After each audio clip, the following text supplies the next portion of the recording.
അടുത്ത ചോദ്യം നോക്കാം. Which of the following statements about ഭാരതീയ ന്യായ സംഹിത ഈസ് ഫോൾസ്?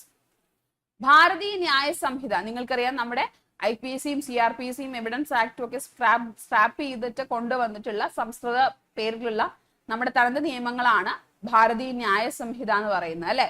ഹായ് ഓൾ, എല്ലാവർക്കും നമസ്കാരം. കറണ്ട് അഫയേഴ്സിന്റെ മറ്റൊരു ക്ലാസ്സിലേക്ക് സ്വാഗതം. നമ്മൾ ഇന്നത്തെ ക്ലാസ്സിൽ കുറച്ച് ക്വസ്റ്റ്യൻ ആൻസേഴ്സ് ആണ് ഡിസ്കസ് ചെയ്യാൻ പോകുന്നത്. കുറച്ചുകൂടി വ്യക്തമായിട്ട് പറഞ്ഞാൽ, നമ്മുടെ എക്സാമിന് വരാൻ പോകുന്ന അടുത്ത പ്രിലിംസിന് നമുക്ക് വരാൻ ചാൻസ് ഉള്ള ചില ഹോട്ട് ടോപ്പിക്കുകളിൽ നിന്നുള്ള ക്വസ്റ്റ്യനും ആൻസേഴ്സും ആണ്. അപ്പൊ ഇതിനകത്ത് നമ്മൾ ചർച്ച ചെയ്യുന്ന കാര്യങ്ങൾ എന്ന് പറയുന്നത് 2022-23 വർഷങ്ങളിൽ 24 തുടക്കത്തിലും ഒക്കെ വളരെ പ്രധാനപ്പെട്ട ചില സംഭവങ്ങളുണ്ട്. അതിൽ നിന്നുമുള്ള ചോദ്യങ്ങളാണ്. അപ്പോൾ ഓരോ ചോദ്യങ്ങളും നിങ്ങളുടെ മുന്നിലേക്ക് എത്തുമ്പോൾ നിങ്ങൾക്ക് ആ പറയുന്ന ടോപ്പിക്കുകൾ സുപരിചിതമാണോ, ഇനി അത് അല്ലെങ്കിൽ ആ പറയുന്ന ഭാഗങ്ങളിൽ കൂടെ ഒന്നുകൂടി നിങ്ങളുടെ ശ്രദ്ധ ഒന്ന് പോകുകയും അതൊന്ന് ജസ്റ്റ് നോക്കുകയും ചെയ്യുന്നതിന് വേണ്ടിയിട്ടാണ് ഈ വീഡിയോ കൊണ്ട് ഉദ്ദേശിക്കുന്നത്. അപ്പോൾ നമ്മൾ പറയുന്ന ഓരോ ചോദ്യങ്ങളും നിങ്ങളോട് മുന്നേ കാണിക്കുന്ന സമയത്ത് നിങ്ങൾക്ക് അത് ആൻസർ ലഭിക്കുന്നുണ്ടോ എന്ന് നോക്കുക. മാത്രമല്ല, വീഡിയോയുടെ അവസാനം എത്ര ചോദ്യങ്ങൾക്ക് നിങ്ങൾക്ക് ഉത്തരം നൽകാനായിട്ട് സാധിച്ചു എന്നുള്ള കാര്യം താഴെ കമന്റ് ചെയ്യാനായിട്ട് മറക്കാതിരിക്കുക. അപ്പോൾ നിങ്ങളുടെ ഒരു സെൽഫ് അനലൈസിങ് സെഷൻ ആയിട്ട് മാറട്ടെ ഈ ഒരു hot topic question and answer session. Okay, ശരി, ആദ്യത്തെ ചോദ്യത്തിലേക്ക് നമുക്ക് പോകാം. ആദ്യത്തെ ചോദ്യം തന്നെ വളരെ ഇമ്പോർട്ടന്റ് ആയിട്ടുള്ള ഒരു ടോപ്പിക്കിനെ കുറിച്ചുള്ളതാണ്. ഏഷ്യൻ ഗെയിംസിനെ കുറിച്ചുള്ളതാണ് ചോദ്യം. Indian athletes who won 3 gold medals in archery at the 2023 Asian Games. 2023 Asian ഗെയിംസിൽ ആർച്ചറിയിൽ 3 സ്വർണം നേടിയ ഇന്ത്യൻ താരം ആരാണെന്നാണ് ചോദ്യം. നിങ്ങൾക്കറിയാം, 2023 19ാമത് ഏഷ്യൻ ഗെയിംസിന് വേദിയായത് ചൈനയിലെ ഹാങ്ഷു ആണ്, അല്ലെ?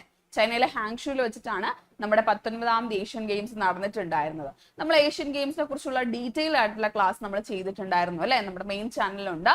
അപ്പോൾ അത് ഏഷ്യൻ ഗെയിംസിനെ കുറിച്ച് ഇതുവരെയും പഠിക്കാത്തവരുണ്ടെങ്കിൽ ഒന്ന് ജസ്റ്റ് കണ്ടു നോക്കാം, അല്ലെങ്കിൽ ജസ്റ്റ് നിങ്ങൾക്ക് കിട്ടുന്ന നോട്ട് ഒന്ന് വായിച്ചു നോക്കുക. ഏഷ്യൻ ഗെയിംസ് വളരെ ഇമ്പോർട്ടന്റ് ആണ്. അപ്പൊ അവിടെ നമ്മൾ പഠിച്ചിട്ടുണ്ടായിരുന്നു ചൈന 3ാം തവണയാണ് ഇത് ഏഷ്യൻ ഗെയിംസ് ഹോസ്റ്റ് ചെയ്യുന്നതെന്നൊക്കെ നമ്മൾ പറഞ്ഞിട്ടുണ്ടായിരുന്നു. ഇവിടെ വളരെ സ്പെസിഫിക് ആയിട്ടുള്ളൊരു ചോദ്യമാണ്. അപ്പൊ ഇവിടെ ആഷി ചൗക്സി ഉണ്ട്, ജ്യോതി സുരേഖ വെണ്ണമുണ്ട്, അതിഥി ഗോപിചന്ദ്രസ്വാമി ഉണ്ട്, പർനീത് കൗർ ആയിട്ട് നമുക്ക് ഓപ്ഷൻസിലുണ്ട്. അപ്പൊ നിങ്ങൾക്ക് ആൻസർ ലഭിച്ചു എന്ന് വിശ്വസിക്കുന്നു. നമ്മുടെ ആൻസറിലേക്ക് വരാം. ആൻസർ ജ്യോതി സുരേഖ വെണ്ണമാണ്. ജ്യോതി സുരേഖ വെണ്ണം. ജ്യോതി സുരേഖ വെണ്ണത്തിന് ആർച്ചറിയിൽ അമ്പെയ്ത്തില് മിക്സഡും അതുപോലെ തന്നെ വനിതകളുടെയൊക്കെ ടീം ഇനത്തിലും ഇൻഡിവിജ്വൽ ഇനത്തിലുമായിട്ടാണ് 3 സ്വർണം ജ്യോതി സുരേഖ വെണ്ണത്തിന് ലഭിച്ചിട്ടുണ്ടായിരുന്നത്. അപ്പോൾ ഏഷ്യൻ ഗെയിംസിൽ ആർച്ചറിയിൽ 3 സ്വർണം നേടിയ ഇന്ത്യൻ വനിതാ താരം ആരാണെന്ന് ചോദിച്ചാൽ അത് ജ്യോതി സുരേഖ വെണ്ണമാണ്. മിക്സഡ് ടീം കോമ്പൗണ്ട് ആർച്ചറി വിഭാഗത്തില് ജ്യോതി സുരേഖ സ്വർണ്ണ മെഡൽ നേടിയിട്ടുണ്ടായിരുന്നു. വനിതകളുടെ ടീം കോമ്പൗണ്ട് ആർച്ചറി വിഭാഗത്തില് ജ്യോതി സുരേഖയ്ക്ക് വെണ്ണം ഉണ്ടായിരുന്നു. ജ്യോതി സുരേഖ വെണ്ണത്തിന് സ്വർണം ഉണ്ടായിരുന്നു. ഇനി വനിതകളുടെ കോമ്പൗണ്ട് ഇൻഡിവിജ്വൽ വിഭാഗത്തില് ജ്യോതി സുരേഖയ്ക്ക് സ്വർണം ഉണ്ടായിരുന്നു. അങ്ങനെ മിക്സഡ് ടീം വിഭാഗത്തിലും വനിതകളുടെ ടീം കോമ്പൗണ്ട് വിഭാഗത്തിലും വനിതകളുടെ കോമ്പൗണ്ട് ഇൻഡിവിജ്വൽ വിഭാഗത്തിലും സ്വർണം നേടിയ ആർച്ചറിയിൽ സ്വർണം നേടിയ താരമാണ് ആര്? ജ്യോതി സുരേഖ വെണ്ണം എന്ന് പറയുന്നത്. അതുപോലെ തന്നെ നമ്മുടെ പാരുൾ ചൗധരിയിൽ അത്ലറ്റിക്സിൽ 2 മെഡലുകൾ ഉണ്ടായിരുന്നു. നമ്മുടെ അവിനാഷ് സാബ്ലെക്കും അത്ലറ്റിക്സിൽ 2 മെഡലുകൾ ഉണ്ടായിരുന്നു. അപ്പൊ അങ്ങനെ ഓരോ ഇന്ത്യൻ താരങ്ങളുടെയും, പ്രത്യേകിച്ച് 1ൽ കൂടുതൽ മെഡലുകൾ നേടിയിട്ടുള്ള ഇന്ത്യൻ താരങ്ങളുടെ മീൻസ് ആ ഒരു പട്ടിക നമ്മളൊന്ന് ഓർത്തു വെച്ചിരിക്കുന്നത് നല്ലതായിരിക്കും. കാരണം ഇവിടെ നമ്മുടെ നിങ്ങൾക്കറിയാം, ഏറ്റവും മികച്ച ഇതുവരെയുള്ള ഏഷ്യൻ ഗെയിംസിൽ ഏറ്റവും മികച്ച പ്രകടനമാണ് ഇന്ത്യ 2023 ഏഷ്യൻ ഗെയിംസിൽ കാഴ്ചവെച്ചിട്ടുണ്ടായിരുന്നത്. അപ്പൊ അതുകൊണ്ട് തന്നെ അത് വളരെ ഇമ്പോർട്ടന്റ് ആണ്, അത് പഠിച്ചു വെക്കണം. ഓക്കെ, അപ്പൊ ജ്യോതി സുരേഖ വെണ്ണമാണ് നമ്മുടെ ഇവിടെ ആൻസർ എന്ന് പറയുന്നത്. അടുത്ത ചോദ്യത്തിലേക്ക് പോകാം. അടുത്തത് ഒരു വേദിയെ കുറിച്ചാണ് ചോദ്യം. 2024 ബ്രിക്സിന്റെ വേദി. 2024 ബ്രിക്സിന്റെ വേദിയാണ് ചോദ്യം എന്ന് പറയുന്നത്. അപ്പൊ നമുക്കിവിടെ ഓപ്ഷൻ ആയിട്ട് ചൈനയുണ്ട്, സൗത്ത് ആഫ്രിക്കയുണ്ട്, റഷ്യയുണ്ട്, ഇന്ത്യയുണ്ട്. China, South Africa, Russia, India. 2024 BRICS സമ്മിറ്റിന്റെ വേദി എന്ന് പറയുന്നത് റഷ്യ ആണ് ആൻസർ ആയിട്ട് വരുന്നത്. 2024 ബ്രിക്സിന്റെ വേദി എന്ന് പറയുന്നത് റഷ്യ ആണ്. അപ്പൊ ബ്രിക്സിനകത്ത് നമുക്ക് മറ്റൊരു അപ്ഡേഷൻ കൂടിയുണ്ട്. നിങ്ങൾക്കറിയാം, മുൻപ് നമ്മൾ ഇതിന്റെ ബ്രിക്സിന്റെ തുടക്കത്തിൽ നമ്മൾ ബ്രിക് എന്നാണ് അറിയപ്പെട്ടിരുന്നത്. നമുക്കറിയാം ബ്രസീൽ, റഷ്യ, ഇന്ത്യ, ചൈന. പിന്നീടാണ് സൗത്ത് ആഫ്രിക്ക എന്ത് ചെയ്യുന്നത്, ആഡായി ബ്രിക്സ് ആയിട്ട് മാറുന്നത് അല്ലെ. അപ്പൊ 2023 അവസാനത്തോടു കൂടി നമ്മൾ അർജന്റീന അടക്കം ഒരു 6 രാജ്യങ്ങൾക്ക് കൂടി ബ്രിക്സിലേക്ക് അംഗത്വം നൽകാനായിട്ട് തീരുമാനിച്ചിരുന്നു. എന്നാൽ പിന്നീട് അർജന്റീന ബ്രിക്സിലേക്കുള്ള ക്ഷണം നിരസിച്ചതിനെ തുടർന്ന് മറ്റ് 5 രാജ്യങ്ങൾക്ക് നമ്മൾ എന്ത് ചെയ്തിട്ടുണ്ടായിരുന്നു, ബ്രിക്സിൽ അംഗത്വം നൽകി. അങ്ങനെ 2024 ജനുവരിയിൽ ബ്രിക്സിലേക്ക് 5 രാജ്യങ്ങളും കൂടി എന്ത് ചെയ്തു, മെമ്പർഷിപ്പ് എടുത്തു, അല്ലെങ്കിൽ 5 രാജ്യങ്ങളും കൂടി അംഗത്വം നേടി. ഇപ്പൊ മൊത്തം 10 രാജ്യങ്ങളാണ് ബ്രിക്സിലുള്ളത്. ആ പുതിയ അംഗങ്ങൾ ആരൊക്കെയാണെന്ന് നമുക്ക് ഒന്ന് പഠിച്ചു വെക്കണം. ചിലപ്പോൾ ചോദിക്കും, താഴെ പറയുന്നവരിൽ ആരൊക്കെയാണ് ബ്രിക്സിലെ പുതിയ അംഗങ്ങൾ അല്ലാത്തത്. ഒന്നെന്ന് പറയുന്നത് ഈജിപ്റ്റ് ഉണ്ട്, ഈജിപ്റ്റ് ആണ്. മറ്റൊന്ന് പറയുന്നത് എത്യോപ്യ ആണ്. മറ്റൊന്ന് പറയുന്നത് ഇറാൻ ആണ്. ഇനി സൗദി അറേബ്യ, അതുപോലെ തന്നെ UAE. അപ്പോ Egypt, Ethiopia, Iran, Saudi, UAE ഈ പറയുന്ന 5 രാജ്യങ്ങളാണ് നമ്മുടെ ബ്രിക്സിലെ ന്യൂ മെമ്പേഴ്സ് എന്ന് പറയുന്നത്. അപ്പൊ നമുക്ക് ബ്രിക്സിനകത്ത് 10 മെമ്പേഴ്സ് ആണുള്ളത്. Brazil, Russia, India, China, South Africa, Egypt, Ethiopia, Iran, Saudi, UAE ഇങ്ങനെ 10 രാജ്യങ്ങളാണ് ബ്രിക്സിനകത്ത് ഉള്ളത്. അപ്പൊ അതുകൂടി ഒന്ന് പഠിച്ചു വെക്കണം. ഇനി നമുക്ക് ബ്രിക്സിലെ 2022, 23, 24 വേദികൾ കൂടി ഒന്ന് നോക്കിയിട്ട് അടുത്ത ചോദ്യത്തിലേക്ക് പോകാം. ചൈനയാണ് 2022 ബ്രിക്സ് സമ്മിറ്റിന് വേദിയായത്. 2023 ബ്രിക്സ് സമ്മിറ്റിന് വേദിയായത് സൗത്ത് ആഫ്രിക്കയാണ്. 2024 ബ്രിക്സ് സമ്മിറ്റിന് വേദിയാകുന്നത് റഷ്യയാണ്. അപ്പൊ 2022 വേദി ചൈന, 2023 വേദി സൗത്ത് ആഫ്രിക്ക, 2024 റഷ്യ. നമ്മളെ ബ്രിക്സിന്റെ കാര്യമാണ് പറഞ്ഞിട്ടുണ്ടായിരുന്നത്. ഇനി ഷാങ്ഹായ് കോർപ്പറേഷനും കൂടെ നമുക്ക് നോക്കാം. SCO നമ്മുടെ 23ാമത് SCO സമ്മിറ്റിൽ വെച്ചിട്ട് ഇറാൻ എന്ത് ചെയ്തിട്ടുണ്ട്, SCOയുടെ 9ാമത് അംഗമായിട്ട് അംഗത്വം നേടി. SCOയിൽ നമ്മൾ ഷാങ്ഹായ് കോർപ്പറേഷനിലെ 8 മെമ്പേഴ്സ് എന്നാണ് പറയുന്നത്. എന്നാൽ കഴിഞ്ഞ 23rd മീറ്റിംഗിൽ വെച്ചിട്ട് ഇറാനും കൂടി ഒഫീഷ്യലി എന്ത് ചെയ്തു, ഷാങ്ഹായ് കോർപ്പറേഷൻ ഓർഗനൈസേഷനിലേക്ക് ജോയിൻ ചെയ്തു. ഇപ്പോൾ 9 അംഗങ്ങളാണ് SCOയിലുള്ളത്. 2023 ഇന്ത്യ ആയിരുന്നു വേദി എന്ന് പറയുന്നത്. SCO സമ്മിറ്റിന്റെ വെർച്വൽ സമ്മിറ്റ് ആയിരുന്നു. 24 കസക്കിസ്ഥാനാണ് വേദി എന്ന് പറയുന്നത്. കസക്കിസ്ഥാനാണ് 24 SCO സമ്മിറ്റിന്റെ വേദി. 22 ഉസ്ബെക്കിസ്ഥാൻ ആയിരുന്നു വേദി എന്ന് പറയുന്നത്. ഓക്കെ, അപ്പോ 2022 വേദി എന്ന് പറയുന്നത് ഉസ്ബെക്കിസ്ഥാനാണ്. 23 ഇന്ത്യ ആയിരുന്നു വേദി എന്ന് പറയുന്നത്. 23 ഇന്ത്യ ആയിരുന്നു വേദി. 24 നമ്മുടെ SCO സമ്മിറ്റിന്റെ വേദി എന്ന് പറയുന്നത് കസക്കിസ്ഥാനാണ്. അപ്പൊ ഇറാനാണ് ഒഫീഷ്യലി SCOയിലേക്ക് ജോയിൻ ചെയ്ത 9ാമത്തെ അംഗം എന്ന് പറയുന്നത്. ഇനി ASEAN നോക്കാം. ASEAN എന്ന് പറയുന്നത് 2022 ASEAന്റെ വേദി എവിടെയാണ്, കംബോഡിയാണ്. 2022 ASEAന്റെ വേദി എന്ന് പറയുന്നത് 2022 ASEAN സമ്മിറ്റിന്റെ വേദി കംബോഡിയാണ്. 23 ജക്കാർത്തയാണ് വേദി എന്ന് പറയുന്നത്. ഇന്തോനേഷ്യയിലെ ജക്കാർത്തയാണ് നമ്മുടെ ASEAN സമ്മിറ്റിന്റെ വേദി എന്ന് പറയുന്നത്. 24 നടക്കാൻ പോകുന്നത് ലാവോസിൽ വെച്ചിട്ടാണ്. അപ്പോൾ ലാവോസിൽ വെച്ചിട്ടാണ് 2024 ASEAN സമ്മിറ്റ് നടക്കാൻ പോകുന്നത്. 25 മലേഷ്യ ആണ്. 26 ഫിലിപ്പീൻസ് ആണ് വേദി എന്ന് പറയുന്നത്. ഓക്കെ, അപ്പൊ ASEAN സമ്മിറ്റിൽ നിങ്ങൾക്കറിയാം ബ്രുണൈ ഉണ്ട്, തായ്ലൻഡ് ഉണ്ട്, സിംഗപ്പൂർ ഉണ്ട്, വിയറ്റ്നാം ഉണ്ട്, മലേഷ്യ ഉണ്ട്, മ്യാൻമാർ ഉണ്ട്, ലാവോസ് ഉണ്ട്, കംബോഡിയ ഉണ്ട്, ഇന്തോനേഷ്യ, ഫിലിപ്പീൻസ്. ഈ പറയുന്ന 10 രാജ്യങ്ങൾ അടങ്ങിയിട്ടുള്ള ASEAN സമ്മിറ്റ് അതിന്റെ 2024 ഈ വർഷം നടക്കാൻ പോകുന്ന ലാവോസിൽ വെച്ചിട്ടും 25 മലേഷ്യയും 26 ഫിലിപ്പീൻസും ആണ്. ഓക്കെ, നമ്മുടെ കഴിഞ്ഞ വർഷത്തെ മീറ്റിംഗ് നടന്നത് ഇന്തോനേഷ്യയിൽ വെച്ചിട്ടാണ്. ഓക്കെ, അപ്പൊ നമ്മൾ പ്രധാനപ്പെട്ട അന്താരാഷ്ട്ര കൂട്ടായ്മകളും അതുപോലെ തന്നെ അവയുടെ വേദികളും നമ്മൾ പഠിച്ചിട്ടുണ്ട്. ഓക്കെ, ഇനി അടുത്ത നമുക്ക് ഒരു ചോദ്യം നമുക്ക് നോക്കാനുള്ളത്, find the correct ones among the following statement. നോക്കാം. Shantiniketan is the 40th UNESCO site from India. ഇന്ത്യയിൽ നിന്നുള്ള 40ാമത് യുനെസ്കോ സൈറ്റ് ആണ് ശാന്തിനികേതൻ എന്നാണ് പറഞ്ഞിട്ടുള്ളത്. Shantiniketan is located in Birbhum district of West Bengal. 41st site is Dholavira and 42nd site is Hoysala temples എന്നാണ് പറയുന്നത്. അപ്പൊ ഇതിനകത്ത് നമുക്ക് കറക്റ്റ് വൺസ് കണ്ടുപിടിക്കാനാണ് ചോദ്യം. കറക്റ്റ് ആയിട്ടുള്ളത് കണ്ടുപിടിക്കാനാണ് ചോദ്യം. അപ്പൊ നിങ്ങൾക്കറിയാം 2023 നമ്മുടെ യുനെസ്കോയുടെ ഹെറിറ്റേജ് സൈറ്റ്സിന്റെ ലിസ്റ്റിലേക്ക് ഇന്ത്യയിൽ നിന്ന് ആഡ് ചെയ്യപ്പെട്ടത് ഒന്ന് ശാന്തി നികേതനും അതുപോലെ തന്നെ രണ്ടാമത്തത് ഹൊയ്സാല ടെമ്പിൾസും ആയിരുന്നു. അല്ലെ, ശാന്തി നികേതനും അതുപോലെ തന്നെ ഹൊയ്സാല ടെമ്പിൾസും ആയിരുന്നു. ഇന്ത്യയിൽ നിന്നുള്ള 41ാമത് സൈറ്റ് ആയിട്ടാണ് ശാന്തി നികേതനം ഉൾപ്പെട്ടത്. ഇന്ത്യയിൽ നിന്നുള്ള 42ാമത് സൈറ്റ് ആയിട്ടാണ് ഹൊയ്സാല ടെമ്പിൾസ് ഉൾപ്പെട്ടത്. ഓക്കെ, അപ്പൊ 40ാമത് സൈറ്റ് ഏതാണെന്ന് ചോദിച്ചാൽ അത് ധോലാവിരയാണ്. 40ാമത് സൈറ്റ് ഏതാണെന്ന് ചോദിച്ചാൽ ധോലാവിരയാണ്. 39 നമ്മുടെ രാമപ്പ ക്ഷേത്രമായിരുന്നു. 39 കാക്കാത്തിയ ഡൈനാസ്റ്റീസിന്റെ രാമപ്പ ക്ഷേത്രമായിരുന്നു. ഓക്കെ, അപ്പോ നമ്മളെ രുദ്രേശ്വര ടെമ്പിൾ എന്നും അതിനെ പറയാറുണ്ട്. അപ്പൊ ഇങ്ങനെയാണ് നമ്മുടെ യുനെസ്കോയിലുള്ള ഹെറിറ്റേജ് സൈറ്റ് ലിസ്റ്റിലേക്കുള്ള ഇന്ത്യയിൽ നിന്നുള്ള സൈറ്റുകളുടെ എണ്ണം എന്ന് പറയുന്നത്. ഇവിടെ ശാന്തിനികേതൻ 40ാമത് യുനെസ്കോ സൈറ്റ് എന്ന് പറഞ്ഞിരിക്കുന്നു. ശരിയാണോ? തെറ്റ്. അല്ലെ, നമ്മൾ പറഞ്ഞു ശാന്തിനികേതൻ 41ാമത് 2023 ശാന്തിനികേതന് ഇതുപോലെ യുനെസ്കോയുടെ ഈ ഒരു യുനെസ്കോ സൈറ്റ് ഹെറിറ്റേജ് സൈറ്റിന്റെ ലിസ്റ്റിനകത്ത് യുനെസ്കോ ഈ പറയുന്ന ശാന്തിനികേതനെ ഉൾപ്പെടുത്തുന്നത്. അപ്പോൾ 41ാമത് സൈറ്റ് ആയിട്ടാണ് ശാന്തിനികേതൻ എന്ത് ചെയ്തത്? ഉൾപ്പെട്ടത്. അപ്പൊ തന്നെ നമുക്ക് ഇവിടെ ഈ ഒരു ഓപ്ഷനും എന്ത് ചെയ്തു? എലിമിനേറ്റ് ആയി. അല്ലെ, ഓക്കെ. അപ്പൊ അവിടെ ആ 2 ഓപ്ഷനും എന്ത് ചെയ്തു? എലിമിനേറ്റ് ആയി. ഇനി നമുക്ക് 2 ഓപ്ഷനാണുള്ളത്. അടുത്ത നോക്കാം. Shantiniketan is located in Birbhum district of West Bengal. Shantiniketan എന്ന് പറയുന്നത് നമ്മുടെ വെസ്റ്റ് ബംഗാളിലെ ബീർഭൂം ജില്ലയിലാണ് സ്ഥിതി ചെയ്യുന്നെന്ന് പറഞ്ഞിട്ടുണ്ട്. ഇത് കറക്റ്റ് ആയിട്ടുള്ള സ്റ്റേറ്റ്മെന്റ് ആണ്. ഈ സ്റ്റേറ്റ്മെന്റ് കറക്റ്റ് ആണ്.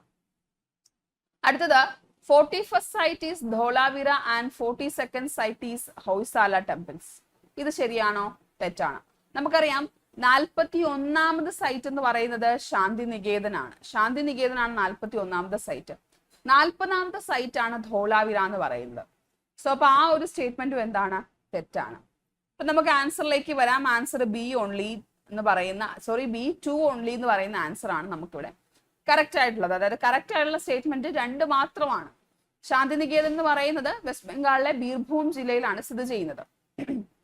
അപ്പൊ യുനെസ്കോയുടെ 41ാമത് സൈറ്റ് ആയിട്ട് യുനെസ്കോയുടെ ലോക പൈതൃക പട്ടിക അഥവാ വേൾഡ് ഹെറിറ്റേജ് ലിസ്റ്റില് 41ാമത് സൈറ്റ് ആയിട്ടാണ് നമ്മുടെ ശാന്തിനികേതൻ 2023 സെപ്റ്റംബറിൽ ഉൾപ്പെട്ടത്. അപ്പൊ ഇത് 1901 ഈ ശാന്തിനികേതൻ ഫൗണ്ട് ചെയ്തത് അല്ലെങ്കിൽ സ്ഥാപിച്ചത് ടാഗോറാണ്, രവീന്ദ്രനാഥ് ടാഗോറാണ്.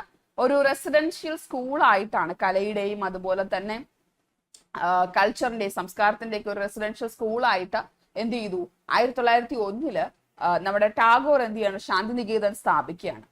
അതിനുശേഷം 1921 ഇവിടെ വിശ്വഭാരതി യൂണിവേഴ്സിറ്റി എന്ത് ചെയ്യുന്നത്? സ്ഥാപിക്കുന്നത് ശാന്തിനികേതനില്. ഇത് നമ്മുടെ വെസ്റ്റ് ബംഗാളിലെ ബീർഭൂം ജില്ലയിലാണ് സ്ഥിതി ചെയ്യുന്നത്. നമ്മുടെ 2023 നടന്ന 45ാമത് യുനെസ്കോ ഇന്റർനാഷണൽ ഹെറിറ്റേജ് കോൺഫറൻസിൽ വെച്ചിട്ടാണ് ഈ ഒരു നമ്മുടെ ശാന്തിനികേതനെ യുനെസ്കോയുടെ വേൾഡ് ഹെറിറ്റേജ് ലിസ്റ്റിലേക്ക് എന്ത് ചെയ്തത്? ഉൾപ്പെടുത്തിയത്. നമ്മുടെ ഈ ഒരു ശാന്തിനികേതനെ ഉൾപ്പെടുത്തിയത്. അപ്പോൾ ഈ 45ാമത് യുനെസ്കോ ഇന്റർനാഷണൽ ഹെറിറ്റേജ് കോൺഫറൻസ് നടന്നത് റിയാദിൽ വെച്ചിട്ടാണ്. 45ാമത് യുനെസ്കോ ഇന്റർനാഷണൽ ഹെറിറ്റേജ് കോൺഫറൻസ് നടന്ന എവിടെ വെച്ചിട്ടാണ്? റിയാദിൽ വെച്ചിട്ടാണ്.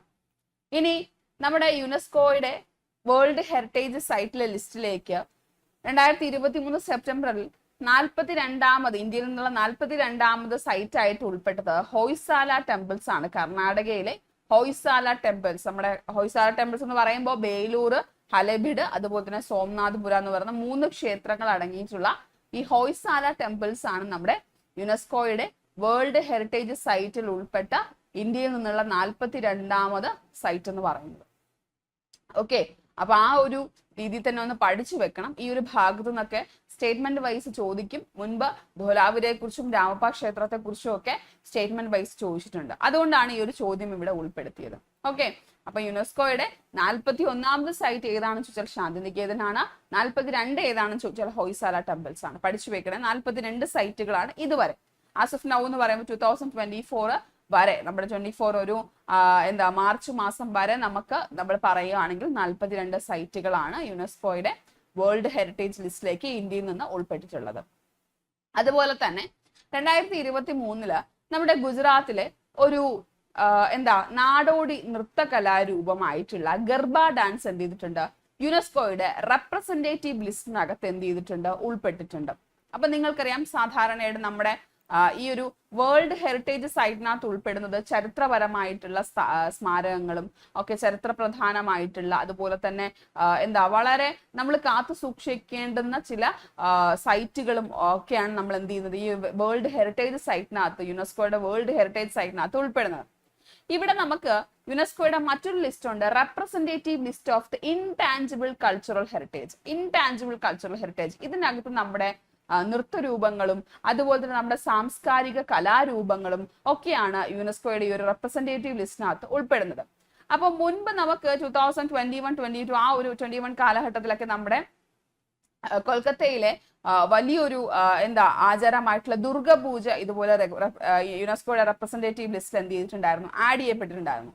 2023 നമ്മുടെ ഇന്ത്യയിൽ നിന്ന് യുനെസ്കോയുടെ ഈ ഒരു representative list of the intangible cultural heritage of ഹ്യൂമാനിറ്റിയിലേക്ക് ഉൾപ്പെട്ടത് നമ്മുടെ ഗർഭ ഡാൻസ് ഫോം ആണ്. ഗുജറാത്തിലെ ഫേമസ് ഡാൻസ് ഫോം ആണ് ഗർഭ. നവരാത്രിയോടനുബന്ധിച്ച് ഗുജറാത്തിൽ അനുഷ്ഠിക്കുന്ന ഒരു നൃത്ത കലാരൂപമാണ് ഗർഭ ഡാൻസ് എന്ന് പറയുന്നത്.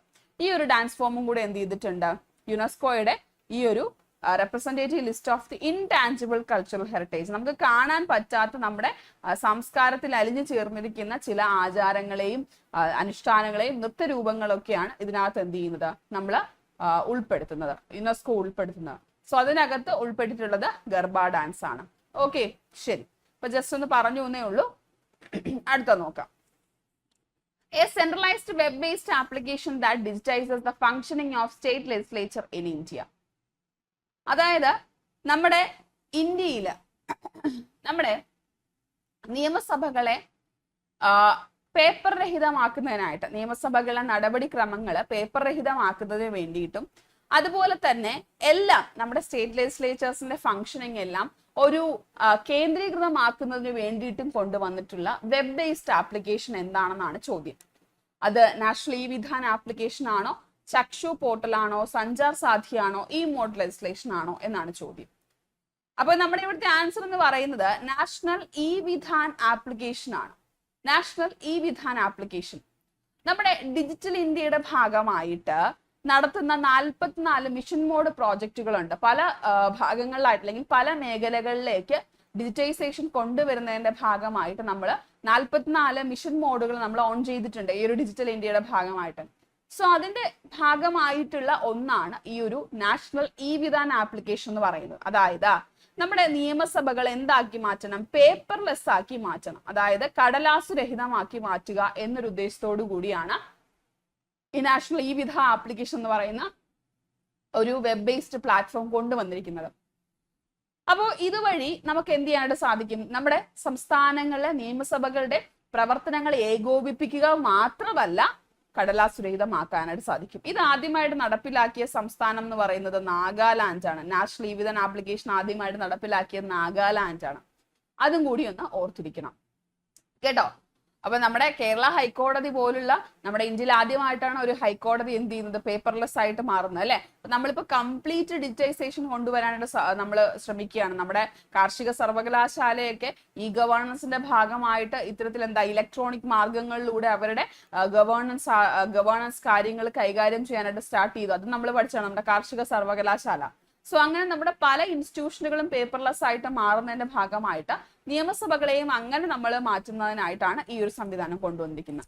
അതുപോലെ തന്നെ ചക്ഷു പോർട്ടൽ എന്ന് പറയുന്നത് നമ്മൾക്ക് വരുന്ന നമ്മുടെ ഫോണുകളിലേക്ക് വരുന്ന സ്പാം കോളുകൾ, മെസ്സേജുകളൊക്കെ ഉണ്ടല്ലോ, അതായത് മിസ്ലീഡിംഗ് ആയിട്ടുള്ള മെസ്സേജുകൾ നമ്മളെ മീൻസ് ചതിക്കുഴിയിലേക്ക് കൊണ്ടുപോകുന്ന സ്പാം മെസ്സേജുകളും കോളുകളും അതൊക്കെ തടയുന്നതിനായിട്ട് കൊണ്ടുവന്നിട്ടുള്ള ഒരു പോർട്ടലാണ് ചക്ഷു പോർട്ടൽ.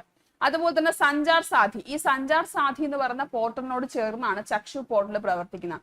സഞ്ചാർ സാധി എന്ന് പറയുന്നത് നമ്മുടെ കളഞ്ഞു പോയിട്ടുള്ള മൊബൈൽ ഫോണുകളിലെ വിവരങ്ങൾ നമുക്ക് ലഭ്യമാകുന്നതിനായിട്ടും ആ മൊബൈൽ ഫോൺ ട്രാക്ക് ചെയ്യാനായിട്ടൊക്കെ നമ്മളെ സഹായിക്കുന്ന ഒന്നാണ് സഞ്ചാർ സാധി എന്ന് പറയുന്ന പോർട്ടൽ കേട്ടോ. അപ്പൊ അത് രണ്ടും നമ്മുടെ മൊബൈൽ ഫോണുകളുമായിട്ട് ബന്ധപ്പെട്ടിരിക്കുന്നതാണ്. അതായത് നമുക്ക് ചക്ഷു എന്ന് പറയുമ്പോൾ നമ്മുടെ ഈ പറയുന്ന സ്പാം കോളുകളും അതുപോലെ തന്നെ മെസ്സേജുകളും ഒക്കെ തടയുന്നതിനായിട്ട് കൊണ്ടുവന്നിട്ടുള്ള പോർട്ടലാണ് ചക്ഷു പോർട്ടൽ. സഞ്ചാർ സാധ്യത എന്ന് പറഞ്ഞാൽ നമ്മുടെ കളഞ്ഞു പോയിട്ടുള്ള മൊബൈൽ ഫോണുകൾ ട്രാക്ക് ചെയ്യാനായിട്ടും അത് ഐഡന്റിറ്റി തെഫ്റ്റ് തടയാനായിട്ടും കൊണ്ടുവന്നിട്ടുള്ളതാണ് സഞ്ചാർ സാധ്യത എന്ന് പറയുന്നത്. രണ്ട് പോർട്ടലുകളും ഒരുമിച്ചാണ് പ്രവർത്തിക്കുന്നത് എന്ന് കൂടി ഒന്ന് ഓർത്തിരിക്കണം കേട്ടോ. ഓക്കെ, ശരി. അടുത്ത ചോദ്യം, കേരളത്തിലെ ആദ്യത്തെ Kerala's first developed artificial intelligence processor ഏതെന്നാണ് ചോദ്യം. അടുത്തിട്ട് നമ്മുടെ കേരളം വികസിപ്പിച്ച AI ബേസ്ഡ് പ്രോസസർ ഏതാണെന്നാണ് ചോദ്യം. AI based processor. അപ്പോൾ ആ AI ബേസ്ഡ് പ്രോസസർ മായ തന്നിട്ടുണ്ട്, മിത്ര തന്നിട്ടുണ്ട്, കൈരളി തന്നിട്ടുണ്ട്, അനുവാദിനി തന്നിട്ടുണ്ട്. അപ്പൊ ഇതിന്റെ ആൻസർ എന്ന് പറയുന്നത് കൈരളിയാണ്. നമ്മുടെ കേരളം സ്വന്തമായിട്ട് വികസിപ്പിച്ച ആർട്ടിഫിഷ്യൽ ഇന്റലിജൻസ് പ്രോസസറിന്റെ പേരാണ് കൈരളി എന്ന് പറയുന്നത്. കൈരളി. നിങ്ങൾക്കറിയാം ഈ ആർട്ടിഫിഷ്യൽ ഇന്റലിജൻസ് മേഖലയിൽ ഏറ്റവും കൂടുതൽ മറ്റ് സംസ്ഥാനങ്ങളെ പോലെ തന്നെ മുന്നിൽ നിൽക്കുന്ന ഒരു സംസ്ഥാനമാണ് കേരളം എന്ന് പറയുന്നത് അല്ലെ. നമ്മുടെ ആർട്ടിഫിഷ്യൽ ഇന്റലിജൻസ് വേണ്ടിയിട്ടുള്ള ഒരു സ്കൂള് നമ്മുടെ തിരുവനന്തപുരം പോത്തൻകോട് എന്ത് ചെയ്യുന്നുണ്ട്, നിലവിൽ വരാൻ പോകുന്നുണ്ട്. അതുപോലെ തന്നെ നമ്മുടെ കേരളത്തിലെ മീഡിയ മേഖലയിൽ ആദ്യമായിട്ട് ഒരു ആർട്ടിഫിഷ്യൽ ഇന്റലിജൻസ് അവതാരകൻ വാർത്ത വായിച്ചു, ഇവാൻ എന്ന് പറയുന്ന വാർത്താ അവതാരകൻ. അതുപോലെ തന്നെ നമ്മുടെ സ്കൂളില്, നമ്മുടെ കടുവയിൽ സ്കൂളിൽ, തിരുവനന്തപുരം കടുവയിൽ സ്കൂളിൽ വെച്ചിട്ട് നമ്മുടെ കേരളത്തിലെ ആദ്യത്തെ ആർട്ടിഫിഷ്യൽ AI ടീച്ചർ എന്ത് ചെയ്തിട്ടുണ്ട്, ക്ലാസ് എടുത്തിട്ടുണ്ട്. ആ AI ടീച്ചറിന്റെ പേരാണ് ഐറിസ് എന്ന് പറയുന്നത് അല്ലെ, ഐറിസ് എന്ന് പറയുന്നത്. അപ്പൊ ഇങ്ങനെ പല മേഖലകളിലും നമ്മൾ എന്ത് ചെയ്യുന്നുണ്ട്, ആർട്ടിഫിഷ്യൽ ഇന്റലിജൻസ് സംവിധാനങ്ങൾ കൊണ്ടുവരുന്നുണ്ട്. അതുപോലെ തന്നെ നമ്മുടെ എലിക്കുളം ഗ്രാമപഞ്ചായത്ത്, നമ്മുടെ കേരളത്തിലുള്ള എലിക്കുളം ഗ്രാമപഞ്ചായത്തില് അവിടുത്തെ ഗ്രാമപഞ്ചായത്തിലേക്ക് വരുന്ന ജനങ്ങളെ മീൻസ് സ്വീകരിക്കുന്നതിനായിട്ട് നമ്മൾ ആർട്ടിഫിഷ്യൽ ഇന്റലിജൻസ് ഹ്യൂമനോയിഡ് റോബോട്ടിനെ കൊണ്ടുവന്നിട്ടുണ്ട്. ഒരു ഹ്യൂമനോയിഡ് റോബോട്ടിനെ അവതരിപ്പിച്ചത് എലിക്കുളം ഗ്രാമപഞ്ചായത്ത്. അപ്പൊ ഇന്ത്യയിൽ ആദ്യമായിട്ടാണ് ഒരു ഗ്രാമപഞ്ചായത്തിൽ അങ്ങനെ, അതായത് ഈ പറയുന്ന തദ്ദേശ സ്വയംഭരണ സ്ഥാപനങ്ങളിലേക്ക് പല ആവശ്യങ്ങൾക്കായിട്ട് വരുന്ന ജനങ്ങളെ സ്വീകരിക്കുന്നതിനായിട്ടും അവരെ അസിസ്റ്റ് ചെയ്യുന്നതിനായിട്ടും ഒരു റോബോട്ടിനെ സ്ഥാപിക്കുന്നത്. അത് എലിക്കുളം ഗ്രാമപഞ്ചായത്താണ്. അപ്പൊ ഇങ്ങനെ പല മേഖലകളും നമ്മൾ എന്ത് ചെയ്യുന്നുണ്ട്, വളരെ മുന്നോട്ടുള്ള വികസനം നമ്മൾ ആർട്ടിഫിഷ്യൽ ഇന്റലിജൻസ് മേഖലയിൽ കാഴ്ചവെക്കുന്നുണ്ട്. അപ്പൊ അതിന്റെ ഭാഗമായിട്ട് നമ്മൾ ഡെവലപ്പ് ചെയ്തിട്ടുള്ള ആർട്ടിഫിഷ്യൽ ഇന്റലിജൻസ് പ്രോസസറിന്റെ പേരാണ് കൈരളി എന്ന് പറയുന്നത്. കൈരളി. ഇനി എന്താണ് അനുവാദിനി എന്ന് ചോദിച്ചു കഴിഞ്ഞാൽ ഇതും ഒരു ആർട്ടിഫിഷ്യൽ ഇന്റലിജൻസ് ആപ്ലിക്കേഷൻ ആണ്. ലോഞ്ച് ചെയ്ത് നമ്മുടെ സെൻട്രൽ ഗവൺമെന്റ് ആണ്. അതായത് ബഹുഭാഷാ വിദ്യാഭ്യാസം അത് ഓർത്തിരിക്കാം. മൾട്ടി ലിംഗ്വൽ എഡ്യൂക്കേഷൻ കൊണ്ടുവരുന്നതിന് വേണ്ടിയിട്ട്, അല്ലെങ്കിൽ അത് കുട്ടികളിലേക്ക് ഇമ്പാർട്ട് ചെയ്യുന്നതിനായിട്ട് നമ്മുടെ മിനിസ്ട്രി ഓഫ് എഡ്യൂക്കേഷൻ കൊണ്ടുവന്നിട്ടുള്ള AI പ്ലാറ്റ്ഫോം അല്ലെങ്കിൽ AI ആപ്ലിക്കേഷൻ ആണ് എന്തെന്ന് പറയുന്നത്, അനുവാദിനി എന്ന് പറയുന്ന പ്ലാറ്റ്ഫോം. ഓക്കെ, അപ്പൊ നമ്മൾ ഒത്തിരി കാര്യങ്ങളാണ് ഒരു ക്വസ്റ്റ്യനിലൂടെ പഠിക്കുന്നത്. അപ്പൊ നിങ്ങൾ പറ്റുമെങ്കിൽ നിങ്ങളൊന്ന് നോട്ട് എഴുതി വെക്കുക.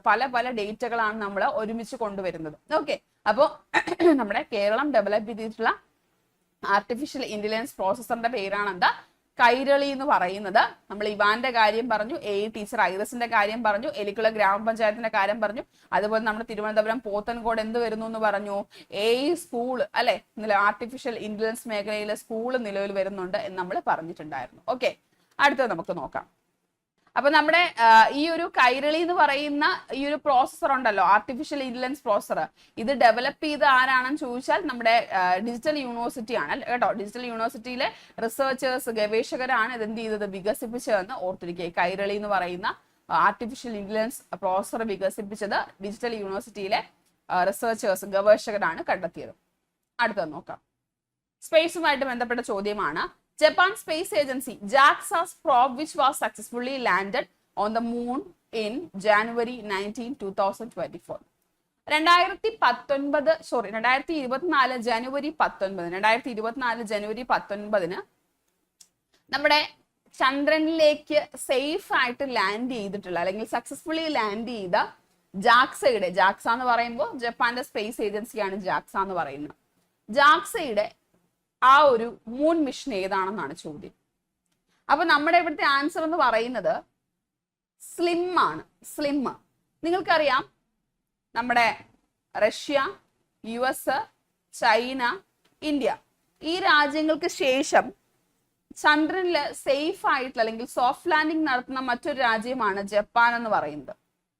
അപ്പൊ ജപ്പാൻ ഇതിന് വേണ്ടിയിട്ട് അവർ വിക്ഷേപിച്ച ദൗത്യമാണ് മൂൺ സ്നിപ്പർ എന്ന് പറയുന്നത്. മൂൺ സ്നിപ്പർ മിഷൻ, അതായത് ചന്ദ്രനിലെ പര്യവേക്ഷണത്തിനായിട്ടുള്ള ജപ്പാന്റെ ദൗത്യമാണ് ഈ പറയുന്ന മൂൺ സ്നിപ്പർ എന്ന് പറയുന്ന മിഷൻ. ഓക്കെ, അപ്പോ ഈ മൂൺ സ്നിപ്പർ മിഷൻ വഴിയിട്ട് അതിനകത്ത് ഉണ്ടായിരുന്ന ലാൻഡർ ആണ് സ്ലിം എന്ന് പറയുന്നത്. ഇപ്പൊ നമ്മുടെ ചന്ദ്രയാൻ 3 ഉണ്ടായിരുന്ന ലാൻഡർ ആണ് ഏതെന്ന് പറയുന്നത്, വിക്രം എന്ന് പറയുന്നത് അല്ലെ. വിക്രം ലാൻഡറും നമ്മുടെ പ്രഗ്യാൻ റോവറും ആയിരുന്നു. അതുപോലെ മൂൺ സ്നിപ്പറിനകത്ത് ഉണ്ടായിരുന്ന ലാൻഡർ ആണ് സ്ലിം എന്ന് പറയുന്നത്, smart lander four investigating moon എന്ന് പറയുന്നത്. ഇപ്പൊ 2024 ജനുവരി 19 ഇത് എന്ത് ചെയ്തത്, മൂണിന്റെ സർഫസിലേക്ക് ലാൻഡ് ചെയ്തിട്ടുണ്ടായിരുന്നത്. നമ്മുടെ ചന്ദ്രന്റെ സർഫസിലേക്ക് ഇത് ലാൻഡ് ചെയ്തിട്ടുണ്ടായിരുന്നത്. അപ്പൊ നമ്മൾ പറഞ്ഞു ഈ പറയുന്ന ഒരു പ്രോബിനെ അല്ലെങ്കിൽ ഒരു ലാൻഡറിനെ സേഫ് ആയിട്ട് മൂണിന്റെ പ്രതലത്തിലേക്ക് ലാൻഡ് ചെയ്യിക്കുന്ന 5ാമത്തെ രാജ്യമാണ് ഏതെന്ന് പറയുന്നത്, ജപ്പാൻ എന്ന് പറയുന്നത് അല്ലെ. അപ്പൊ ഇവര് 2023 സെപ്റ്റംബറിലാണ് ഇവരുടെ മൂൺ സ്നൈപ്പർ മിഷൻ എന്ത് ചെയ്ത് ഇവര് വിക്ഷേപിച്ചിട്ടുണ്ടായിരുന്നത്, 2023 സെപ്റ്റംബറിൽ. അപ്പോ US, സോവിയറ്റ് യൂണിയൻ, നമ്മൾ റഷ്യ എന്നാണ് പറഞ്ഞെങ്കിൽ സോവിയറ്റ് യൂണിയൻ, ചൈന, ഇന്ത്യ, ഈ രാജ്യങ്ങളാണ് മുൻപ് മൂണിലേക്ക് പ്രോബിനെ ഇറക്കിയിട്ടുള്ളത്. അപ്പോ ഈ ജപ്പാന്റെ ജാക്സയുടെ ഈ ഒരു സ്ലിം എന്ന് പറയുന്ന ലാൻഡറിന് ഒരു പിൻ പോയിന്റ് ടെക്നോളജി കൂടിയുണ്ട്. അതായത് മൂണില് ഒരു പോയിന്റ് അവർ സെറ്റ് ചെയ്ത് വെച്ചിട്ടുണ്ട്, അവിടെ തന്നെ നമുക്ക് ലാൻഡ് ചെയ്യിക്കാനായിട്ട് സാധിക്കുന്ന പിൻ പോയിന്റ് ടെക്നോളജി യൂസ് ചെയ്യുന്ന ജാക്സയുടെ ഒരു മിഷനാണ് മൂൺ സ്നൈപ്പർ എന്ന് പറയുന്നത്. അപ്പൊ അത്രയും ആക്യുറേറ്റ് ആണ് സ്ലിമ്മിന്റെ ലാൻഡിങ് എന്ന് പറയുന്നത്. സ്ലിം എന്ന് പറയുന്ന അവരുടെ ലാൻഡറിന്റെ ആ ഒരു ലാൻഡിങ് കപ്പാസിറ്റി എന്ന് പറയുന്നത്, സ്ലിമ്മിന്റെ ലാൻഡിങ് എന്ന് പറയുന്നത്. അപ്പൊ 2024 ജനുവരി 19 ഇതെന്ത് ചെയ്തത്, സേഫ് ആയിട്ട് ലാൻഡ് ചെയ്തത്. അതുപോലെ തന്നെ ഇതിനു ശേഷം നമ്മുടെ ചന്ദ്രയാൻ 3 കഴിഞ്ഞല്ലോ, ഇന്ത്യ ചന്ദ്രയാൻ 3 സക്സസ്ഫുള്ളി കംപ്ലീറ്റ് ചെയ്തു.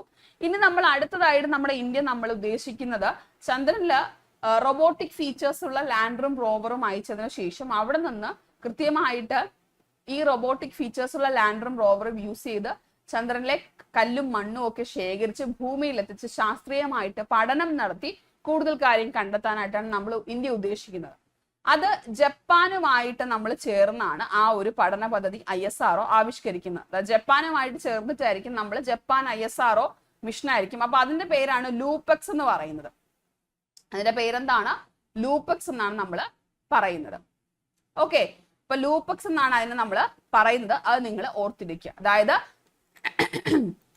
നമ്മുടെ ഈ മൂണിലേക്ക് അടുത്ത നമ്മുടെ ഇന്ത്യയുടെ ഒരു ദൗത്യമാണ് ലൂപെക്സ് എന്ന് പറയുന്നത്. ലൂണാർ പോളാർ എക്സ്പ്ലോറേഷൻ മിഷൻ എന്നാണ് അതിന്റെ ഫുൾ നെയിം എന്ന് പറയുന്നത്. അതായത് റോബോട്ടിക് ഫീച്ചേഴ്സ് ഉള്ള നമ്മുടെ ലാൻഡറിനെയും റോവറിനെയും ഒക്കെ അയച്ച് എന്ത് ചെയ്യുക, ചന്ദ്രനിൽ നിന്ന് കല്ലും മണ്ണും ഒക്കെ ശേഖരിച്ച് ഭൂമിയിൽ എത്തിച്ച് ശാസ്ത്രീയമായിട്ടുള്ള പഠനം നടത്തുക എന്നുള്ളതാണ് ലൂപെക്സിന്റെ ദൗത്യം. ഓക്കെ, അതുപോലെ തന്നെ നമ്മുടെ ഇന്ത്യയും നാസയും ISROയും നാസയും കൂടെ ഒരു പദ്ധതിയുണ്ട്, ഒരു മിഷൻ ഉണ്ട്. 2025 അവർ വിക്ഷേപിക്കും. 24 അവസാനം 25 വിക്ഷേപിക്കുന്നതാണ് പറഞ്ഞിട്ടുള്ളത്. ആ ദൗത്യം ഏതാണെന്ന് നിങ്ങളൊന്ന് കമന്റ് ചെയ്യുക. ഓക്കെ, അതും ചോദിക്കാനായിട്ട് ചാൻസ് ഉള്ളതാണ്. നാസയും ISROയും തമ്മിലുള്ള ഒരു മിഷൻ ഉണ്ട്. ഓക്കെ, ശരി. അടുത്ത ചോദ്യം, India's longest see bridge to B inaugurated by prime minister Narendra Modi on January 12. അപ്പോൾ ജനുവരി 12 ഇനാഗുറേറ്റ് ചെയ്ത ഇന്ത്യയിലെ ഏറ്റവും നീളം കൂടിയ കടൽ പാലം ഏതാണ് എന്നാണ് ചോദ്യം. സുദർശൻ സേതു, അടൽ സേതു, ന്യായ് സേതു, വിജയ് സേതു. അപ്പൊ ഇതിൽ ഏതാണ് നമ്മുടെ ഇന്ത്യയില് 2024 ജനുവരി 12 പ്രൈം മിനിസ്റ്റർ നരേന്ദ്രമോദി ഉദ്ഘാടനം ചെയ്ത ഏറ്റവും നീളം കൂടിയ കടൽ പാലം എന്നാണ് ചോദ്യം. അപ്പൊ ഇവിടെ നോക്കാം, സുദർശൻ സേതു എന്ന് പറയുന്നത് രാജ്യത്തെ ഏറ്റവും നീളം കൂടിയ കേബിൾ പാലമാണ് അല്ലെ. ഏറ്റവും നീളം കൂടിയ രാജ്യത്തെ ഏറ്റവും നീളം കൂടിയ കേബിൾ പാലമാണ് ഏതെന്ന് പറയുന്നത്, സുദർശൻ സേതു എന്ന് പറയുന്നത്. നമ്മുടെ ഗുജറാത്തിലാണ് സ്ഥിതി ചെയ്യുന്നത്. രാജ്യത്തെ ഏറ്റവും നീളം കൂടിയ കേബിൾ പാലമാണ് സുദർശൻ സേതു. അടൽ സേതു എന്താണ്? അടൽ സേതു ആണ് നമ്മുടെ രാജ്യത്തെ ഏറ്റവും നീളം കൂടിയ കടൽ പാലം എന്ന് പറയുന്നത്. അപ്പൊ ഇന്ത്യയിലെ ഏറ്റവും നീളം കൂടിയ കടൽ പാലമാണ് ഏത്? അടൽ സേതു അഥവാ മുംബൈ ട്രാൻസ് ഹാർബർ ലിങ്ക് എന്ന് പറയുന്നത്. മുംബൈ ട്രാൻസ് ഹാർബർ ലിങ്ക് 2024 ജനുവരി 12 നരേന്ദ്രമോദി ഇത് ഉദ്ഘാടനം ചെയ്തത്. മുംബൈയും നവി മുംബൈയാണ് ഇത് കണക്ട് ചെയ്യുന്നത്. ടോട്ടൽ ഇതിന്റെ ലെങ്ത് 22 കിലോമീറ്റേഴ്സ് ആണ് അടൽ സേതുവിന്റെ നീളം എന്ന് പറയുന്നത്. കടലിന് കുറുകെ 16.5 കിലോമീറ്റർ ആണ് അടൽ സേതുവിന്റെ നീളം എന്ന് പറയുന്നത്. ഓക്കെ, ഇപ്പൊ നമ്മുടെ ഇന്ത്യയിലെ ഏറ്റവും നീളം കൂടിയ സീ ബ്രിഡ്ജ് അടൽ സേതു ആണ്. ഇനി എന്താണ് ന്യായ് സേതു? അതായത് ന്യായ് സേതു എന്ന് പറഞ്ഞ ഒരു ടോൾ ഫ്രീ നമ്പർ ആണ്. നമ്മുടെ യൂണിയൻ മിനിസ്ട്രി ഓഫ് ലോ, നമ്മുടെ നിയമവകുപ്പ് കൊണ്ടുവന്നിട്ടുള്ള ഒരു ടോൾ ഫ്രീ നമ്പർ ആണ് ന്യായ് സേതു എന്ന് പറയുന്നത്. അതായത് ലീഗൽ അഡ്വൈസ്, അതായത് നമുക്ക് ഈ പറയുന്ന ജനങ്ങൾക്ക്, പൗരന്മാർക്ക് ആവശ്യ സമയങ്ങളിൽ നിയമ ഉപദേശകരുടെ, അതായത് നമ്മുടെ അഡ്വക്കേറ്റ്സിന്റെ ഉൾപ്പെടെ നിയമ ഉപദേശം ലഭ്യമാകുന്നതിന് വേണ്ടിയിട്ട്, അല്ലെങ്കിൽ അവരുടെ ലീഗൽ അഡ്വൈസ് ലഭ്യമാകുന്നതിന് വേണ്ടിയിട്ടുള്ള ഒരു ടോൾ ഫ്രീ നമ്പറാണ് ന്യായ് സേതു എന്ന് പറയുന്നത്. 1445 എന്നുള്ളതാണ് ഈ ഒരു ന്യായ് സേതുവിന്റെ ടോൾ ഫ്രീ നമ്പർ എന്ന് പറയുന്നത്. അപ്പൊ ന്യായ് സേതു എന്താണ്? അതൊരു, നമ്മൾ നേരത്തെ പറഞ്ഞതുപോലെ ന്യായ് സേതു എന്ന് പറയുന്നത് എന്താണ്? ഒരു ടോൾ ഫ്രീ നമ്പറാണ് ന്യായ് സേതു എന്ന് പറയുന്നത്. ഒരു ടോൾ ഫ്രീ നമ്പറാണ്. നമ്മുടെ അത്യാവശ്യ സമയങ്ങളിൽ നമുക്ക് ലീഗൽ അഡ്വൈസ് നമ്മുടെ അഡ്വക്കേറ്റ്സിൽ നിന്ന് ഉൾപ്പെടെ ലഭ്യമാകുന്നതിന് വേണ്ടിയിട്ടുള്ള ഒരു ടോൾ ഫ്രീ നമ്പറാണ് ന്യായ് സേതു. അപ്പൊ നമ്മള് സുദർശൻ സേതു പറഞ്ഞു, അടൽ സേതു പറഞ്ഞു, ന്യായ് സേതു പറഞ്ഞു. ഇത് മൂന്നും ഒന്ന് ഓർത്തു വെക്കുക. വിജയ് സേതു ജസ്റ്റ് ഒരു ഓപ്ഷൻ മാത്രമാണ് കേട്ടോ. അടുത്ത ചോദ്യം നോക്കാം. Which of the following statements about ഭാരതീയ ന്യായ സംഹിത ഈസ് ഫോൾസ്? ഭാരതീയ ന്യായ സംഹിത നിങ്ങൾക്കറിയാം, നമ്മുടെ IPSCയും CRPCയും എവിഡൻസ് ആക്ടും ഒക്കെ സ്ക്രാപ്പ് ചെയ്തിട്ട് കൊണ്ടുവന്നിട്ടുള്ള സംസ്കൃത പേരിലുള്ള നമ്മുടെ തനത് നിയമങ്ങളാണ് ഭാരതീയ ന്യായ സംഹിത എന്ന് പറയുന്നത്, അല്ലെ? അപ്പൊ ഈ ഭാരതീയ ന്യായ സംഹിതയുമായിട്ട് ബന്ധപ്പെട്ട തെറ്റായ പ്രസ്താവനകൾ ഏതാ എന്നാണ് ചോദ്യം. നമുക്ക് സ്റ്റേറ്റ്മെന്റുകൾ നോക്കാം. It was approved by the president on 25th December 2023. Correct statement ആണ്. 2023 ഡിസംബർ 25-നാണ് ഈ ഒരു ഭാരതീയ ന്യായ സംഹിതയ്ക്ക് നമ്മുടെ പ്രസിഡന്റിന്റെ അപ്രൂവല് ലഭിച്ചത്.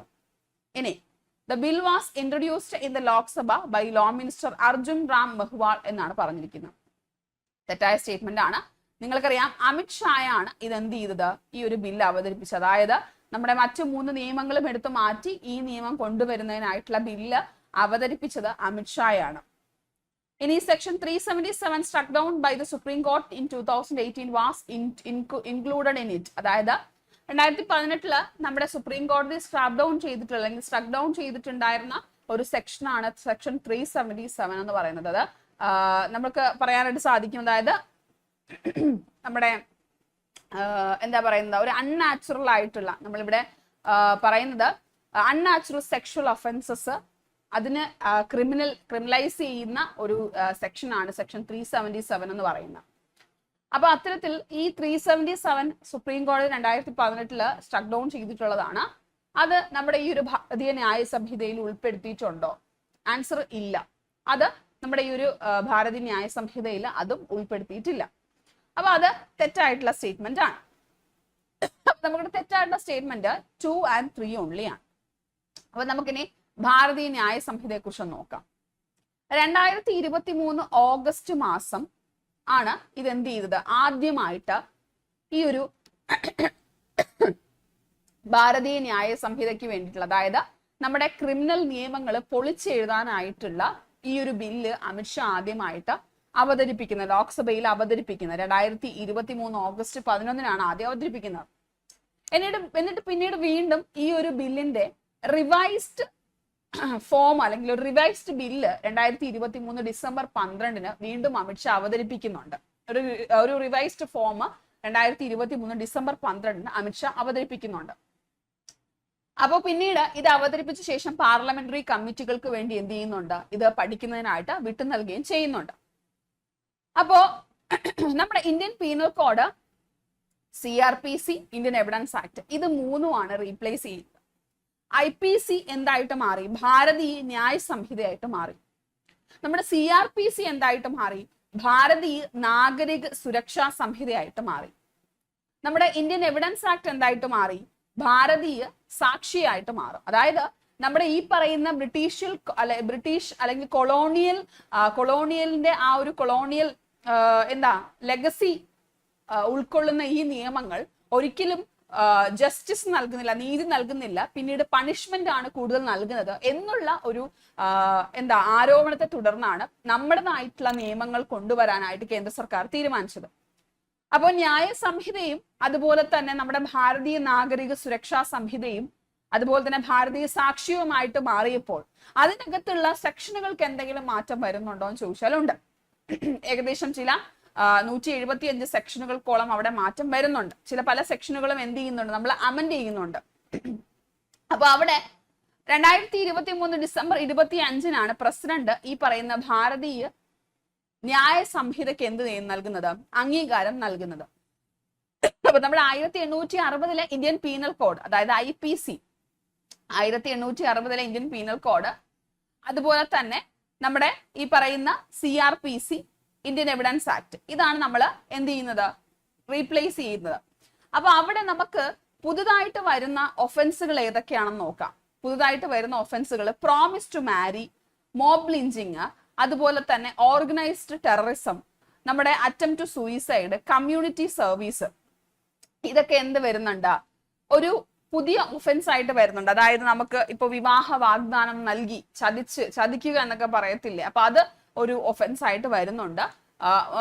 ആൾക്കൂട്ടാക്രമണം, അതുപോലെ തന്നെ ഓർഗനൈസ്ഡ് ടെററിസം ഒക്കെ എന്ത് ചെയ്യുന്നുണ്ട്.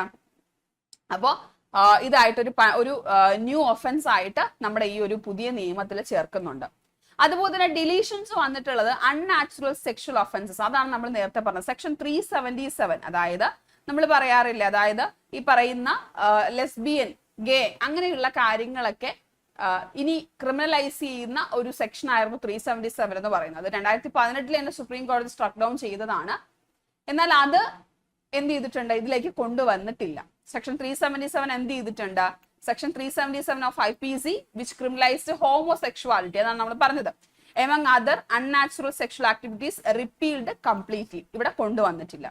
അതുപോലെ തന്നെ അഡൾട്ടറി, തക്സ്, സെക്ഷൻ 310 പറയുന്ന തക്സ് ഒക്കെ നമ്മൾ എന്ത് ചെയ്തിട്ടുണ്ട്. Gender neutrality, some laws dealing with children modified to bring gender neutrality, കുട്ടികളെ ജെൻഡർ ന്യൂട്രാലിറ്റി കൊണ്ടുവരുന്ന ചില ലോകളൊക്കെ എന്ത് ചെയ്തിട്ടുണ്ട്, നമ്മുടെ ഈ ഒരു ഭാരതീയ ന്യായ സംഹിതയിലേക്ക് നമ്മൾ എന്ത് ചെയ്തിട്ടുണ്ട്, ഡിലീറ്റ് ചെയ്തിട്ടുണ്ട്. ഓക്കെ, അപ്പോ ഈ പറയുന്ന കാര്യങ്ങളൊക്കെയാണ് നമ്മൾ ഡിലീറ്റ് ചെയ്തിട്ട് പുതിയ ഒഫൻസുകൾ നമ്മൾ കൊണ്ടുവന്നിട്ടുമുണ്ട്. അപ്പൊ ഇവിടെ നമുക്ക് ചോദ്യം വരാൻ ചാൻസ് ഉള്ളത് ഈ പറയുന്ന ഡിലീഷനുമായിട്ട് ബന്ധപ്പെട്ടിട്ടുള്ള കാര്യങ്ങളാണ് നമ്മൾ ചോദ്യത്തിൽ ഉൾപ്പെടുത്തിയത്, സെക്ഷൻ 377-ഉമായിട്ട്. കാരണം നിങ്ങൾക്കറിയാം, അടുത്തിടെ ഈ ഇതേ രീതിയിൽ, അതായത് ഹോമോസെക്ഷുവാലിറ്റിയെ കുറിച്ച് തന്നെയാണ് സുപ്രീം കോടതി ഒരു വിഖ്യാതമായിട്ടുള്ള വിധി പ്രഖ്യാപിച്ചിരുന്നത്, അല്ലെ. ഒരിക്കലും ഹോമോസെക്ഷുവാലിറ്റി നമ്മുടെ രാജ്യത്ത് ലീഗലൈസ് ചെയ്യാൻ പറ്റില്ല, അല്ലെങ്കിൽ ഹോമോസെക്ഷുവാലിറ്റി അല്ലെങ്കിൽ ഈ പറഞ്ഞ LGBTQ+ കമ്മ്യൂണിറ്റിയിലുള്ള ആളുകൾക്ക് ചൈൽഡ് അഡോപ്ഷൻ പറ്റില്ല എന്നുള്ള രീതിയിലുള്ള ഒരു വിധി പ്രഖ്യാപനം നടത്തിയിരുന്നത്. സോ അപ്പൊ അതുമായിട്ട് ബന്ധപ്പെട്ട് നിങ്ങൾക്ക് എന്ത് ചെയ്യാം, ഏത് രീതിയിലുള്ള ചോദ്യങ്ങൾ നിങ്ങൾക്ക് ചോദിക്കാനായിട്ട് ചാൻസ് ഉണ്ട്. അതുപോലെ തന്നെ ഫേക്ക് ന്യൂസ്, സെഡിഷൻ, അതായത് നമുക്ക് ഈ സോഷ്യൽ മീഡിയ വഴി ഫേക്ക് ന്യൂസുകൾ കൊണ്ടുവരുന്നത് ഇനി മുതൽ എന്താകും, മിസ്ലീഡ് ചെയ്യുന്നത് ഒരു തെറ്റായിട്ട്, ഒരു ഒഫൻസ് ആയിട്ട് മാറും ഈ ഒരു ഭാരതീയ ന്യായ സംഹിത വഴി. പിന്നെ പബ്ലിക് പ്രോപ്പർട്ടിക്ക് ഡാമേജ് വരുത്തുക, ഇങ്ങനെയുള്ള കാര്യങ്ങള്. പിന്നീട് എന്താ പറയുന്നത്, എല്ലാ നമ്മുടെ സോഷ്യൽ മീഡിയ വഴിയുള്ള മറ്റ് ബുള്ളിയിങ്ങും അതുപോലെ തന്നെ എല്ലാ കാര്യങ്ങളും എന്ത് ചെയ്യുന്നുണ്ട്, ഭാരതീയ ന്യായ സംഹിത വഴി ഒരു റെസ്ട്രിക്ഷൻ വരുന്നുണ്ട്. അപ്പൊ അതൊക്കെയാണ് മറ്റ് മോഡിഫിക്കേഷൻസ് എന്ന് പറയുന്നത്. അപ്പൊ ഇത്രയും കാര്യങ്ങളൊന്ന് നോക്കി വെക്കുക. അപ്പൊ 2023 ഓഗസ്റ്റിലാണ് ഇത് ആദ്യമായിട്ട് അവതരിപ്പിക്കുന്നത്. ഡിസംബർ 12 റിവൈസ്ഡ് ബില്ല് വരികയാണ്. പിന്നീട് ലോക്സഭ പാസ്സാക്കി, രാജ്യസഭ പാസ്സാക്കി. 20-21 ഡേറ്റുകളിലായിട്ടാണ് ലോക്സഭ രാജ്യസഭ ഇത് പാസ്സാക്കുന്നത്. 25 ഇതില് നമ്മുടെ രാഷ്ട്രപതി ഒപ്പുവെക്കുന്നുണ്ട്. 25 രാഷ്ട്രപതി ഇത് ഒപ്പുവെക്കുന്നുണ്ട് കേട്ടോ. ശരി, അടുത്ത ചോദ്യം. Which of the following countries are not included in Middle East Europe Mega Economic Corridor? നമ്മുടെ G20-യുമായിട്ട് ബന്ധപ്പെട്ട് നടന്ന ഏറ്റവും പ്രധാനപ്പെട്ട ഇന്ത്യയുടെ ഭാഗത്തു നിന്നുള്ള ഒരു പ്രഖ്യാപനമായിരുന്നു Middle East Europe mega economic corridor എന്ന് പറയുന്നത്. അപ്പോ നമുക്ക് നോക്കാം, 7 രാജ്യങ്ങളും യൂറോപ്യൻ യൂണിയനും അടങ്ങുന്നതാണ് ഈ middle East Europe mega economic corridor എന്ന് പറയുന്നത്. അതിനകത്ത് ഇന്ത്യ ഉണ്ട്, UAE ഉണ്ട്, സൗദി ഉണ്ട്, സൗദി അറേബ്യ ഉണ്ട്, യൂറോപ്യൻ യൂണിയൻ ഉണ്ട്, ഫ്രാൻസ് ഉണ്ട്, ഇറ്റലി ഉണ്ട്, ജർമ്മനി ഉണ്ട്, US ഉണ്ട്. അവിടെ നിങ്ങൾ യൂറോപ്യൻ യൂണിയൻ ഒരു രാജ്യമായിട്ട് എടുക്കാത്ത കാര്യം അത് രാജ്യങ്ങളുടെ കൂട്ടായ്മയാണ്. നമ്മൾ G20 പറയുമ്പോഴും 19 രാജ്യങ്ങളും യൂറോപ്യൻ യൂണിയനും ആഫ്രിക്കൻ യൂണിയനും എന്നല്ല നമ്മൾ പറയുന്നത്. അതുപോലെ ഇവിടെ നമുക്ക് 7 രാജ്യങ്ങൾ പ്ലസ് യൂറോപ്യൻ യൂണിയൻ എന്ന് പറയുക. മൊത്തത്തിൽ 8 എന്ന് നമുക്ക് പറയാനായിട്ട് സാധിക്കും. അപ്പോ India, UAE, Saudi Arabia, European Union, France, Italy, Germany, US. ഇത്രയും രാജ്യങ്ങളാണ് ഈ ഒരു Middle East Europe mega economic കോറിഡോറിനകത്ത് ഉള്ളത്.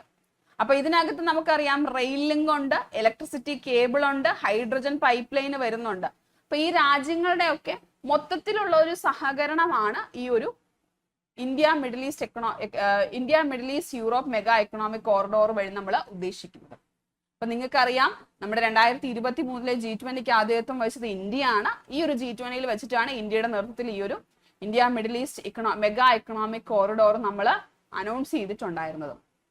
അതുപോലെ തന്നെ നമ്മുടെ ഇന്ത്യയുടെ നേതൃത്വത്തിൽ ഇപ്പൊ നമ്മൾ അനൗൺസ് ചെയ്തിട്ടുള്ള ഒരു വലിയ ഇന്റർനാഷണൽ ഒരു കൂട്ടായ്മയാണ് ഇന്റർനാഷണൽ ബിഗ് ക്യാറ്റ് അലയൻസ് എന്ന് പറയുന്നത്. അതായത് നമ്മുടെ ടൈഗർ, ചീറ്റ, ലെപ്പേർഡ്, അതുപോലെ തന്നെ സ്നോ ലെപ്പേർഡ്, ലയൺ, ഇങ്ങനെ പറയുന്ന 7 ക്യാറ്റ് സ്പീഷീസുകളെ സംരക്ഷിക്കാനായിട്ടുള്ള ഇന്ത്യയുടെ നേതൃത്വത്തിലുള്ള ഒരു അന്താരാഷ്ട്ര സഹകരണ കൂട്ടായ്മയാണ് ഇന്റർനാഷണൽ ബിഗ് ക്യാറ്റ് അലയൻസ് എന്ന് പറയുന്നത്.